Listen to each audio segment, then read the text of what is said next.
હું ને દાદા 21 વર્ષ ભાડે ગયા, ભાડાના રૂમ. પછી દાદાની એવી દયા થઈ ગઈ, દાદાના ચાહકો હતા ઘણા. ઈ કે બાપુ હોય ઘરનું મંદિર, કે મારા દાદાની ઈચ્છા થાય ત્યારે થાય.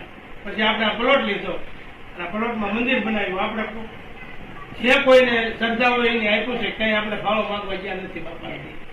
આ ઘેરે બેઠા આ મંદિર થઈ ગયું છે.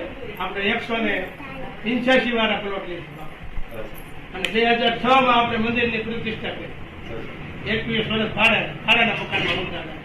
અને દાદાની એવી દયા છે, 100-150 સ્વરૂપ હતા હાલમાં, કે ભાડાના મકાનમાં હતા તોય, અને અત્યારે 100-150 સ્વરૂપ હાજર.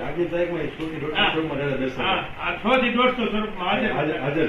નાગ પંચમી આવે એટલે મારો નાગદેવ વાસંગી સ્વરૂપે ગુગો કયો, વાસંગી કયો કે સરમાળીઓ કયો, નાગ પંચમી દિવસે હાજર. હજુ સુધી મારી નાગ પંચમી કોઈથી ભાંગી નથી. હવે મારા નીના ભાઈ. ફૂલ વિડીયોઝ જોવા માટે અત્યારે સબસ્ક્રાઇબ કરો અમારી ચેનલ ગુજરાત દર્શન, અથવા વિડીયોની લિંક માટે કમેન્ટમાં લખો ફૂલ વિડીયો.